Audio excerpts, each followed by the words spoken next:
I want to thank our business leaders, and again, when we get to those questions, I'll make sure to call you out so you can do your introductions. So next I want to turn over to Lieutenant Governor, but I'm going to read a little bit of his bio, and then if we can hand the mic over to him, and then he'll be able to speak for a few minutes. So as Ohio's 66th Lieutenant Governor, John Houston leads with a focus on economic and workforce development and has championed the administration's efforts to strengthen the economy, use technology to transform the way government operates, and build opportunity for every Ohioan.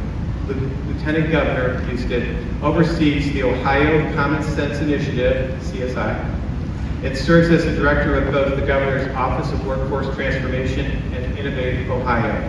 Of all his responsibilities, Lieutenant Governor considers the most important role as that as being a loving husband to his wife Tina and to a father to Alex, Katie, and Kylie. So, Lieutenant Governor, we'll turn it over to you and hear your comments. Stevie, this is a great group that you're going to get to hear from here in a few minutes, and I just want to provide you an overview. I heard the start point for this conversation as being when we had the Intel announcement a few years ago, and I understand that in this community that was like a meteor. It was like a big deal, and it was going to change things. And I will tell you this: what I do as Lieutenant Governor, I focus on economic development, workforce development, and innovation. Things I love, and things I think matter the most. But I will also tell you that I've gone to 87 other counties in Ohio, and they all wish they had the opportunity you have. Because Governor DeWine and I hear it. Why didn't you pick Cleveland? Why didn't you pick? Well, we didn't pick C-TEC, right? They picked you, and they picked Central Ohio because they felt that the people and the community was best prepared of any place in the country to do what they're going to do, which we hope will ultimately be the biggest chip facility in the world. But we have a collective opportunity that all of these new investments in Central Ohio are bringing investments in Ohio. And I want to set the stage for you with that before you get to the details that the other folks will bring. That Ohio has had, in the last 5 years, 56 companies that have moved operations. They're headquartered on the coast and have moved operations to Ohio. Last year we set a record for the lowest unemployment rate in our state's history and the most jobs in our state's history. So there's an amazing opportunity coming our way. And as I say, Ohio is the heart of it all, once again. What do I mean by that? Because we make the things that people need to live and thrive around the globe. From the food you eat, to the cars you drive, to the trucks that deliver it, to the airplanes that fly, to the cloud that connects us all, got AWS here, into the chips that power devices, and by the way, the health innovations that are probably going to improve your life or someone you love. All that happens in Ohio, and a lot of that happens in Central Ohio. And it's an amazing opportunity. Just today, Amgen did a ribbon cutting on a $470 million facility that's in the biopharma space. There are billions of dollars that are being invested by the companies up here.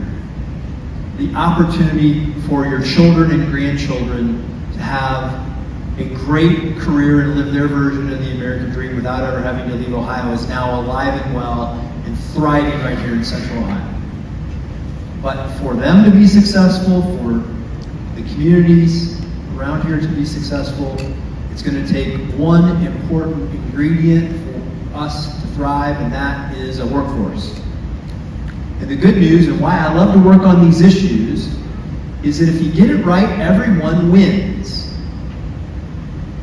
If you get the workforce equation right, everyone wins, because our young people get the skills they need in high school. And by the way, you can do it in high school. You can earn career credentials that will lead directly to a job, probably while you're in high school or an apprenticeship And then once you graduate, you go to work, and then that company is going to pay for your associate's degree while you work, and maybe your bachelor's and master's degrees along the way, because they want you, and they value talented people, and they'll help you go wherever you want to go. That's good for you, but it's good for them because they get the talent they need to compete with anyone in the world. And literally, the people represented up here are competing with the world. And if we want the global supply chain to once again be in America, so we don't have to rely on other nations like China for the things that we need for economic and national security, that's what America has to do. That's what Ohio has to do. And the collaboration that is necessary between business and education is represented here tonight. And that's what it takes, though. Educators can't do it without knowing precisely what business needs and having businesses invest in their institutions with the latest machinery and equipment and teaching talent to develop young people. It's necessary because the businesses do it because they rely on the talent that comes out for competition. So that's what we have. And this is a unique time in American history, maybe even the developed world, history of the developed world, because we actually have a shrinking workforce in most places. Why? Because the baby boom generation is getting older. More people are going to turn 65 this year in America than any time in American history. And you know what? That's going to be surpassed next year when more people turn 65 than the year before. And what did subsequent generations have? They had fewer children. And so just the number of people who are coming in of age in the workforce is just not as big as it used to be. And the type of skills you need are changing to meet the demand of the way technology is changing the marketplace. So all of those things come together as an opportunity. Challenge, yes, but more of an opportunity. Because if you're out there in looking for a new career path, it's available for you. We have programs like Tech Cred that will pay for anyone in Ohio who wants to partner with a business to earn a skill that will lead to an in-demand credential that will lead to a great career. We have opportunities for high school students to literally go to work and start earning while they're in high school. I was at one career center recently where the senior class had earned $2 million even before they graduated. And 93% of them were already placed with the business. That's the opportunity that comes our way. And if we want these companies to continue to invest, and we want our children, grandchildren, and the next generation to live and thrive right here in Ohio, to the extent that we get this right, where our high schools are producing the talent we need, giving the opportunity to the students, showing the pathway to business and work and careers, then we will thrive, and we will grow, and we will prosper, and we will lead a higher quality of life. And we will lead interesting lives because rather than doing repetitious work all the time, we get to do creative, imaginative work that's much more rewarding and fulfilling and make careers exciting to do. That's what we're going to talk about tonight. That's the opportunity that exists here in Central Ohio and across our great state. And so thank you for giving me the privilege to work on these issues every day. And I'll turn it back over to you, the superintendent, so you can hear from these great people. By the way, if any of you need a job, they're hiring, like literally, I know they are. And there's just, it's such an exciting time. I'll close with this, because when I graduated high school in Ohio in 1985. Yes, I know I don't look that old, but I am. You can laugh, it's okay. But when I graduated, the opportunities were not available. We had a very high unemployment rate. Ohioans were suffering, but we fought back. We are no longer the Rust Belt, we are the Silicon Heartland, as Pat Gelsinger from Intel said when we did the announcement, and it's up to us to keep it that way. It's not only good for our personal futures, it's good for the future of America, and I wish you all great success. Thank you. Can you just pass the mic down the line there and introduce yourselves to what your name is and the company you represent, please? Yes, my name is Jonathan White. I represent Bechtel. We're a global engineering construction company. I'm Matt Thompson. I'm the post-secondary director at C-TEC in Newark. Hi there, Emily Smith from Intel. Is this one working? All right. I am not an IT specialist. You probably have figured this out now. I'm John Berry. I serve as the president of Central Ohio Technical College. Hi everyone, Tim Harmon with Amazon Web Services.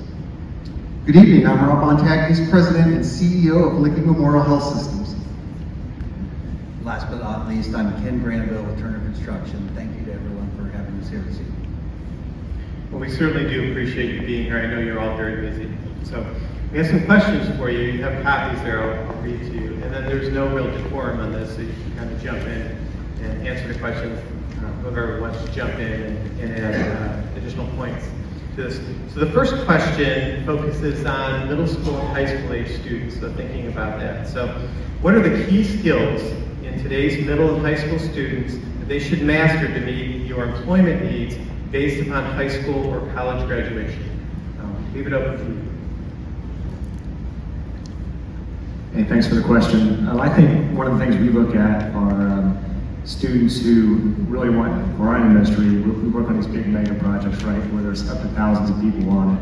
And we look for students who really want to be part of the team, they want to collaborate, and they want to help build these mega projects. Hand in hand with that, you know, you hear it thrown around a lot, but like grit, like ability to kind of put your head down, work hard, be a part of the team, and help get the job done. So, Dr. Wagner, you know, you hand me a microphone, I'm looking out here and I see all these faces of people I know, and I see a high schooler that I know well, so I have to first say, when you're thinking about in middle school and high school, what kind of skills that you need, you want to first start with that guidance counselor. These are the things that I kind of like. What does that mean for a career? And then you go and you spend time with C-TEC, and you spend time with COTC, and you learn what is it going to require for me to get into these programs? And then you back it up to decide what classes you need to take from there. But as for Intel, so we employ more than 120,000 people all over the world with a plethora of opportunities. Right here in Ohio, our campus here in Ohio, just a few miles down the road from here, Ohio 1 has been under continuous construction since July 1st of 2022. 7,000 construction jobs and 3,000 full-time jobs when we open. And what does that mean? 70% of those jobs are at the technician level, 25% will be at the engineer level, and 5% will be the others. And what that means is 2,100 people as technicians. There's a lot of different roles in that. There's manufacturing technicians, equipment, automation, facilities technicians, microelectronics, computer electronic engineering. There's a variety of certificate programs, diesel mechanics, aircraft mechanics, HVAC, and these two gentlemen that I'm situated between can tell you what it takes to be qualified to enter into those programs to then be employed in the semiconductor industry, not just at Intel, but at others.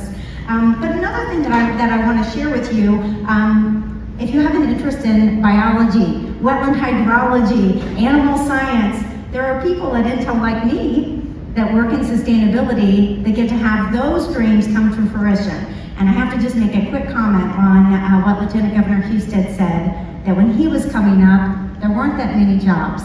And that was the same for me. And I waited 30 years to proudly get to wear my pin. I'm a proud science nerd. It took me 30 years to get to work for a company here in my home state doing the kind of work that I always hoped I would do. And my education prepared me for that. It just took me a long while to get to an employer that was ready for me. So I'll echo that teamwork is essential. And you might get that teamwork through athletics, or you might be in the band, or you might be in a club that you've started that, you know, trades Pokemon cards, or whatever it might be as a high school student. But being able to communicate and work in a team is essential. One of the other things I think that our youth are facing today is the skill of resiliency. you get influenced a lot by social media, your peers, and others, and there's an expectation out there that you're going to do something and it's going to come out perfect. You're going to flip that bottle once and it's going to land right on its bottom the way it should. That's not the reality of our industry, right? We try things and we fail, and then we have to try them again until we succeed, and we have to be okay with that. And that's one of the most important things I think you as parents and you as students can absorb is, yeah, you can earn those hard skills through the great programs here at the high school as well as at C-TEC and COTC, but that personal skill of, man, that didn't go the way I expected.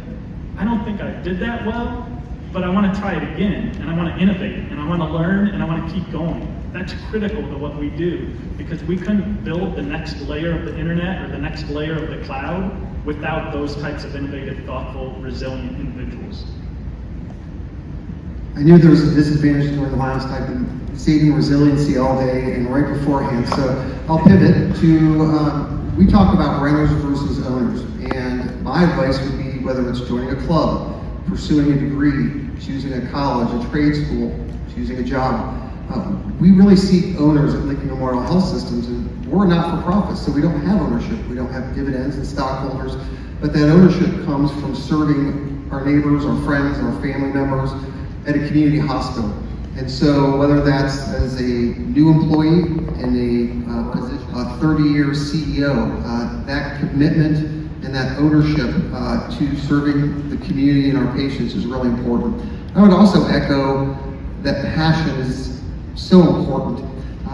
Oftentimes we get caught up in opportunities for salaries and what we might earn as a living, but I talked to Dr. Berry, I'm on the C-TEC board, and I really want our students to develop a passion and an energy about whatever they choose to pursue, because I think that will serve them their entire life throughout their career.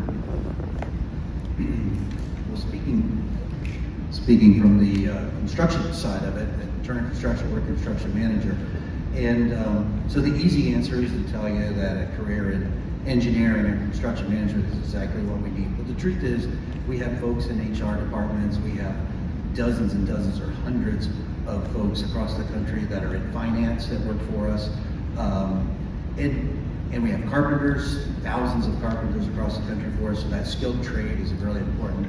Part of the reason I like to come and speak to these is that I'm one of the non-traditional backgrounds as a construction manager. I don't have a degree in construction management nor engineering. I went to trade school and I'm a licensed electrician, so I took a different route to get there, right, through the construction trades. And now I work for the construction manager. My background, my parents were both music teachers. Both of my sons are professional musicians. I think that while I didn't follow that creative path of a musician like the rest of your family did, I think the creativity that was part of who I was and who I am is part of the reason I can do what I do today. And I think I see that in all my colleagues and the folks here, that there's this creative gene, right? So we get to see things and we get to understand things and look at them a little differently. And I think problem-solving skills and kind of critical thinking is one of those really great skills that would be great to come out of middle school and high school, you know, so you can look at a problem and think about it and try to understand how are we going to solve this problem, how are we going to solve this issue, how can we get this building built as quick as we really need to, or get a product to market that we need to. So aside from the easy answer of engineering, I would say some more of the critical thinking skills are most important. Any additional comments or questions?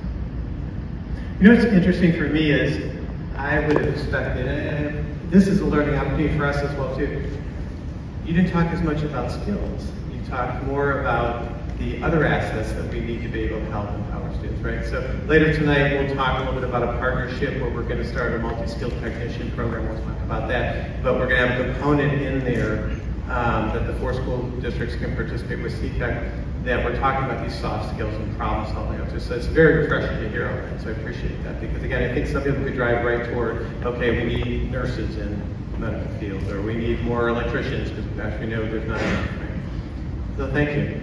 Okay, our next question. What positions within your industry pose the greatest recruitment challenges? Yeah, whoever wants to jump in. Right, I've got the mic, so I'm going. Oh, Emily, I know I think you guys are going to like this stat. In the coming decade, the semiconductor industry is set to experience substantial growth with a projected increase in the U.S. of 115,000 jobs. Despite that, there is an expectation that up to 39% of those technician roles, which is 24,000 jobs, could go unfilled. But the positive news that I want to share with this, Intel chose Ohio for several reasons. You know, top 4 reasons, y'all have heard me say this before. We have an incredible infrastructure here, right? We've got wonderful roads, we've got a cargo airport, we've got Lake Erie to the top, we have the Ohio River, we have great electric, we have great water, we've got great gas and utilities. Also chose Ohio because we are a legacy of manufacturing. We're really good at building things here, as the Lieutenant Governor said. But also, wonderful public-private partnerships. We're in the Midwest, so we're nice and we like to collaborate with each other. But the most important reason is the access to current and future talent. So despite some of that squeeze on the labor market, we know that Ohio has what it takes. And we know that the students in this community have what it takes, and with great partners like the one sitting around me, we'll be ready to go. Intel is investing $50 million in semiconductor education research right here in Ohio. The first $17.7 million has been distributed over the summer. There was an event held at Dr. Berry's campus with the Ohio Association of Community Colleges, where all 23 community colleges already came together and said, we're ready. We've created programming. It's buildable, stackable. You ready to work in the semiconductor industry? Whether you're at Moraine County Community College or whether you're right here in Central Ohio, our educators are ready to go. So we're excited to have you in the industry. I hate following Emily. That's great. I'll try to call you after her, you know. I'll call on you next.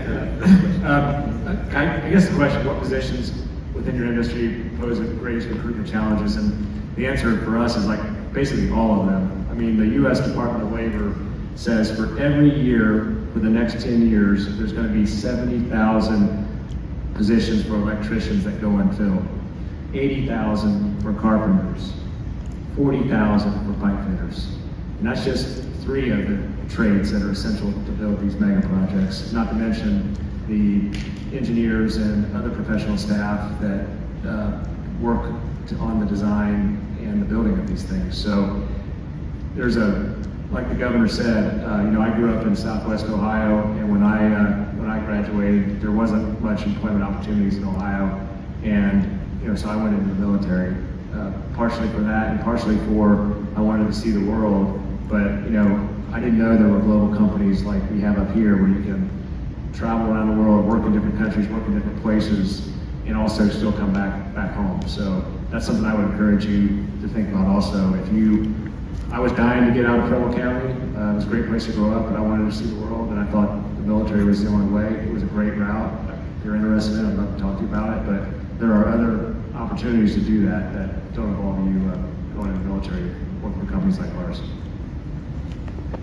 Well, even though I said it was the easy button, the truth is, from our perspective, the construction trades, the skilled trades, are really what we're in the most shortage of. And I think the numbers tell us that, right?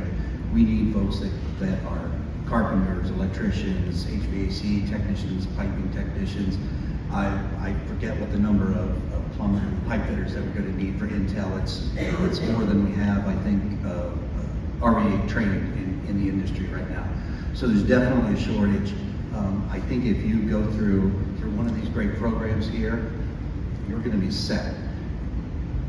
Leaving school, you'll already be ready. You'll have a job. I can't imagine that there's a single student graduating from C-TEC or any of these schools that doesn't have a job immediately if you follow through into the skilled trades. And then that training keeps on going through the apprenticeship programs.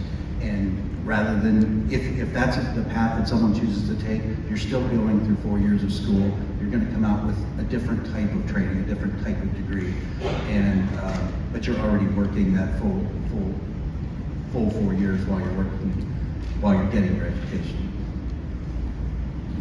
I think, like everyone else, we have challenges. If I didn't talk about nursing, I think I would be yelled at by the OHA, because clearly that is a particular area where there are real challenges. It's not just the age of the nursing population that is getting closer to retirement, the diversity and opportunities. 30 years ago when I started, there weren't a lot of positions that nurses occupy now. Population health, wellness, case management, certainly with a lot of the insurance companies. So there are a lot of other opportunities outside of healthcare, hospital, bedside nursing. But we see it throughout the medical specialties, physicians, pharmacists. But I don't like to dwell on the negative. I'm a very positive person. And so I'll give it up so we can get to the next question, because we have a lot of great solutions in this community with the resources we have with technical schools, 2-year colleges, and universities. So for Amazon Web Services, for every 100 or so folks that we hired, about 15 or 20 of those need a 4-year degree, right? Whether they're going to be an engineer, computer science, infrastructure, cybersecurity, physical security, whatever it may be. I know how to get those people. I can go to Ohio State, I can go to OU, UT, wherever I need to go to find those folks. But the other 75 to 80 folks, I need high school diplomas with certifications or industry credentials. That's my hardest roles to fill. And those are the roles that we're building all of these data centers and other roles or facilities around Central Ohio and beyond that are going to continue to grow, right? We're operating in 6 continents. The internet's not going away. The cloud's going to continue to grow. So those are skills, right? Get your high school diploma. While you're at C-TEC, you're at Columbus State, you're at COTC, you're doing your College Credit Plus, you're doing your other programs that you can earn free school. Start to experience that work, because we've got $50,000, $60,000, $70,000 a year jobs for high school diploma and certificates. And then if you choose to stack them and go get an associate's, awesome. You want to stack them more and go get a bachelor's degree and get your company, whether it's us or another one of these great companies up here, to pay for it, do it. But my encouragement to you as students and as parents, if college isn't, 4-year college isn't the right path for you right now, don't pursue that. Don't get yourself in debt with almost a college degree and not a career path.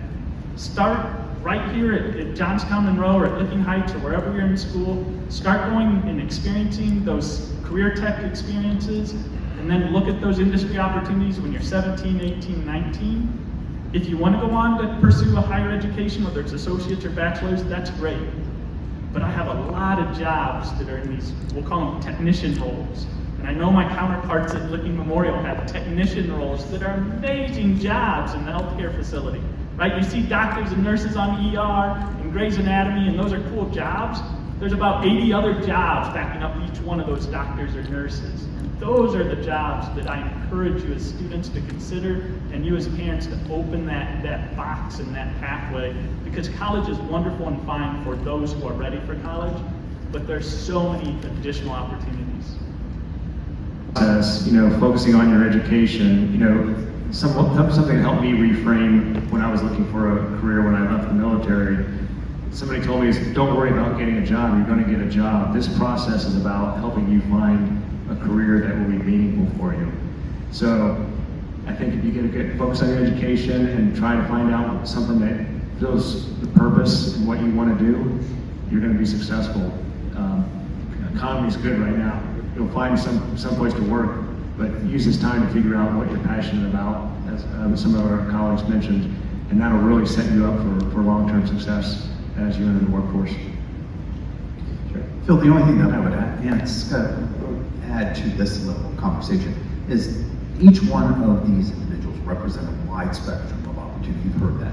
Some of it can be an entry portal from a high school to a certification, some require an associate's degree, and everything in between.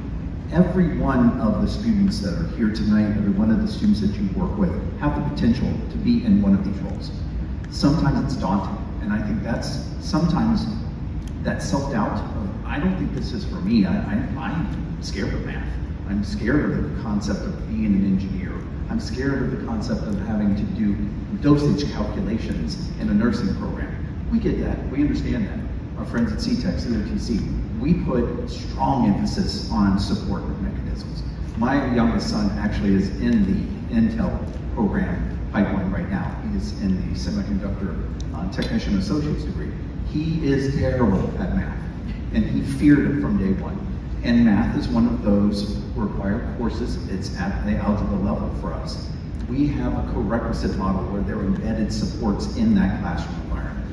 We know most students are challenged with some level of math here. With that process, he actually got an A. He's on the dean's list. I felt fainting, but it was a good thing. It was a very good thing. But I just mean, if you have the desire, if you have the interest, you have a passion for any of what you've heard today, we have the portals and the mechanisms to support you to get you. Thank you. Awesome. I could keep going on about that topic, but it's fascinating, but I want to get to our next one. It's about AI. We hear about AI all the time, right? So here's your question. Can you briefly discuss the interface of your business operations and emerging AI technologies? Specifically, what are the benefits or challenges posed by artificial intelligence applications within your respective fields? I'll go ahead and start. So, if you're not familiar with Amazon Web Services, right, we run the cloud for the world, not just for like Central Ohio, but globally. And so when we look at AI, the first thing we think of is all these data centers are going to require more storage, more computation. We're going to just continue to grow, right? Everything that's moving to AI and machine learning is going to require more space to store and operate. And so that's wonderful for our industry. We also sell and produce and create AI and machine learning for our customers, so that when you're watching your NFL Prime Thursday night game and you can see real game stats of how likely Russell Wilson was to complete that pass to whomever it was, Judy or whoever the wide receiver was, that's AI behind the scenes that AWS created and innovated. And it's wonderful and it's amazing. It's also not regulated yet. And we know that there's some inherent biases in AI and ML. And that concerns me as a person, it concerns me as a citizen, it concerns me as a parent, as a colleague. And we have to work with regulators, with policymakers, with communities that are using this technology so that we use it for the betterment of mankind, not to the detriment. So this technology is amazing, it's coming at us incredibly fast, right? We're using it already. You're using it when you walk through the grocery store to identify what you're going to buy. You're using it at the airport. And you're saying, oh, this is a little confusing, or this is really neat. But all of a sudden, your students, they're starting to use it to write papers. And then they're going to start to use it in the healthcare industry, as they already are, to make decisions on your health. And as wonderful as that is, we need to make sure we're paying attention and regulating it and paying attention to those inherent biases. If we put something in a computer to train a computer, who wrote that? Where did it come from? What was that origin source? And has it been vetted and is it appropriate? When I watch football on Thursday, I'm hoping Russell Wilson throws a touchdown pass if I have him on my fantasy team. So that's probably first and foremost. But I think in healthcare, as you alluded to, we've had our AI for quite a while. Lincoln Memorial, a little advertisement. If you've had a mammogram for many, many years now, you get a second read. That is the computer that will check areas to see if there are microcalcifications and bring those to the attention of the radiologist. That's just one example that's been out there for a while. But we definitely feel it's a wonderful tool for the clinical folks, but it doesn't replace that human touch in healthcare. And so we really embrace the idea of leveraging technology. We have some of the latest, everything from state-of-the-art beds to the radiology equipment, certainly clinical services and protocols, but making sure that we don't lose that compassionate human touch that's leveraging the AI, the technology to give the best outcome for the patient is paramount, and I think our folks do a great job of that. So we look forward to even greater use going forward in healthcare.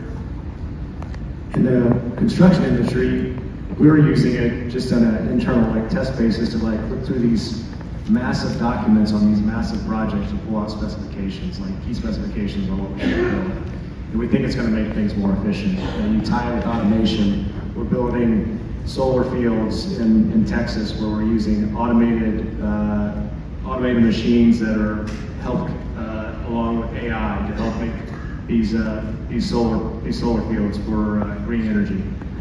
Some of the potential pitfalls or things we're concerned about is we've all seen in the news where there's a report where ChatGPT spit out a wrong answer, or another type of large language model has given incorrect information, and we can't do that in our industry, right?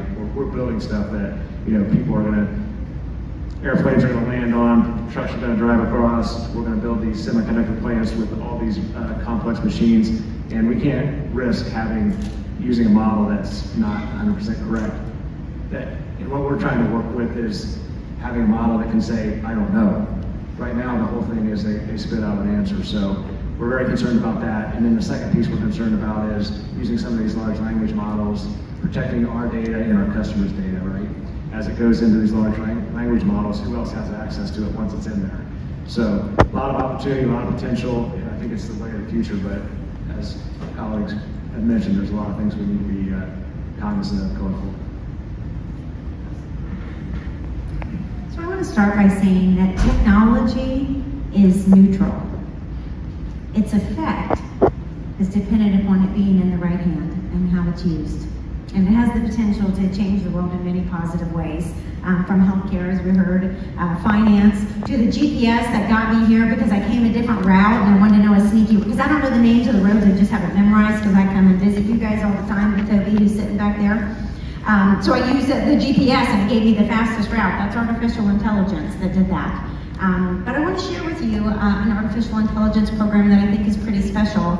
Intel partnered with Dell Technologies to create a program for voice banking. So a person that has an illness where they're going to lose their voice, maybe have to have a tracheotomy or have other neurological disorders, they can read a book and the technology will memorize the voice and they will be able to type on a computer in their voice so they can maintain their own identity. They will always be me. So the technology has some pretty amazing and extraordinary opportunities for all of us. And this kind of artificial intelligence, as Tim mentioned, requires extraordinary compute power, requires a lot of brains. Who do you think makes those semiconductor chips? So Intel hopes to be a leader right here building those kind of chips here in Central Ohio.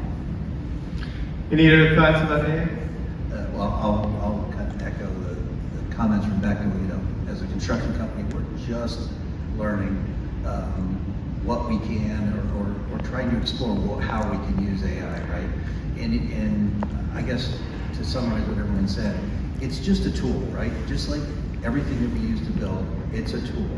We love that it needs a lot of computing power because that's what we build is data centers. We're very happy to build more of them. But at the same time, it's just a tool. When we're building a building, when we're using a tool,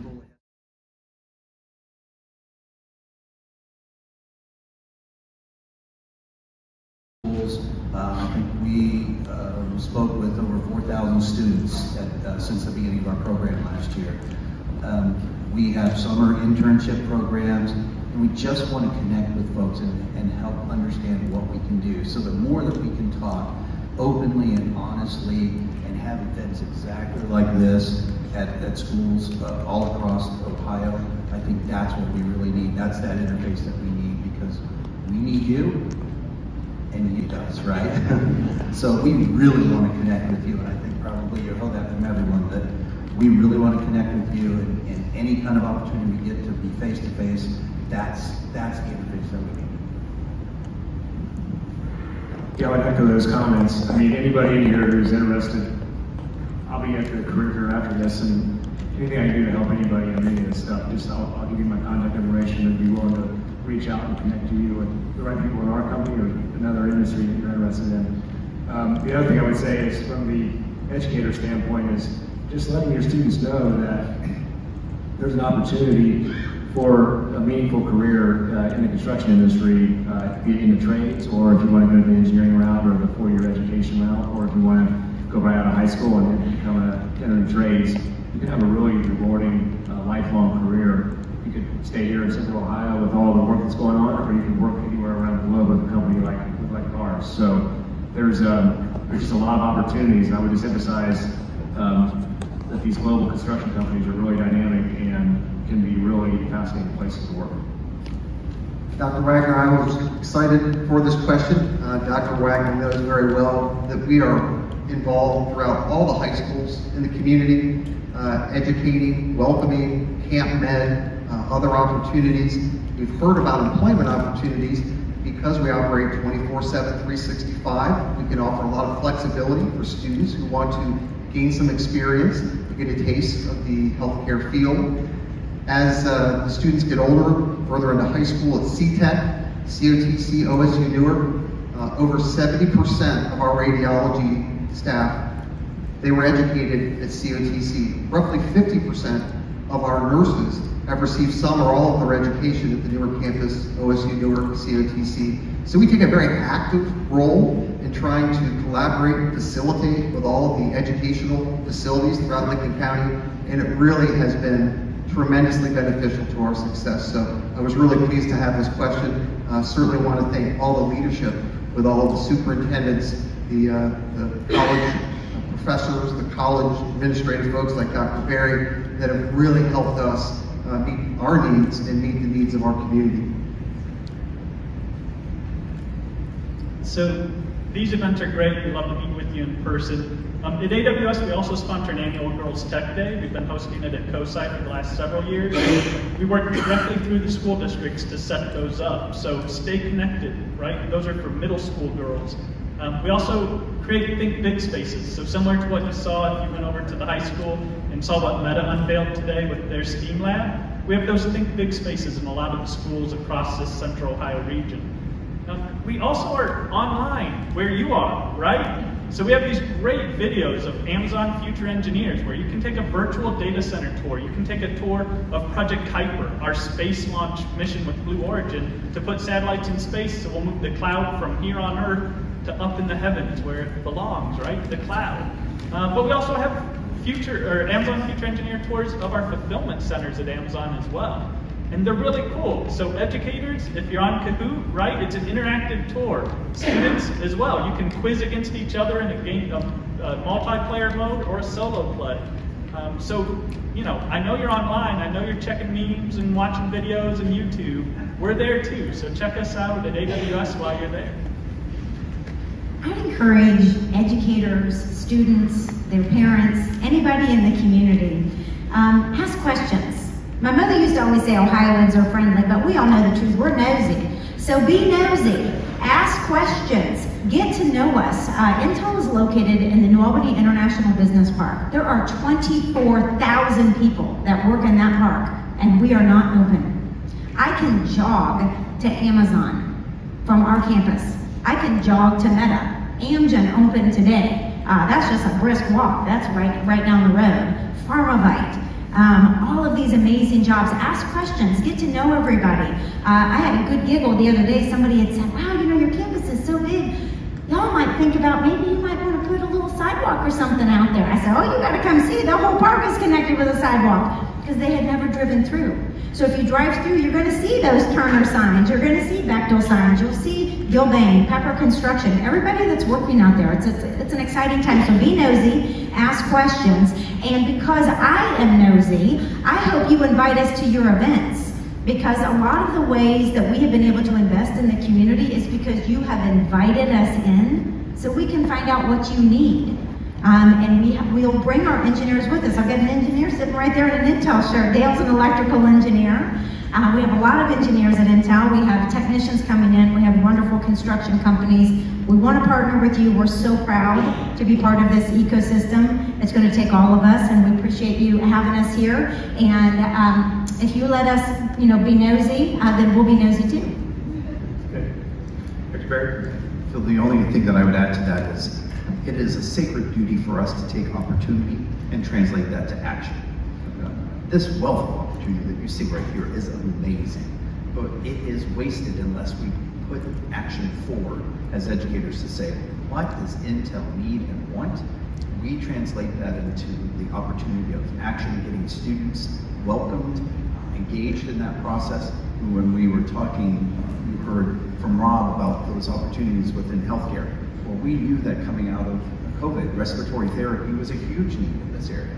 Starting that respiratory therapy program in conjunction with each other, making sure students know that at the middle school level, that they have that opportunity. How do you engage it and how do we get you there? We as educators build continuums of systems. C-TEC, C-OTC, what we're doing with Johnstown-Monroe, every one of those schools is pivotal to create the pathways to this success. I think well said, and you know, I know this is your response, not mine, but I think we need each other. You know, I just don't think that it's a one-sided. You know, ultimately in K-12 education, we have three outcomes. Students either go directly into the workforce, they go into the military, or there's some form of tertiary secondary education, right? So we need each other, and I think that that's the commitment that you see today, is that we want to do more to make sure we can have the best employees, whether that's directly to work through licensing, credentialing, or you know, another path that's needed to get to that level. So certainly appreciate it. Thank you so much, panelists. I know you're all. Help me thank them, please, while they find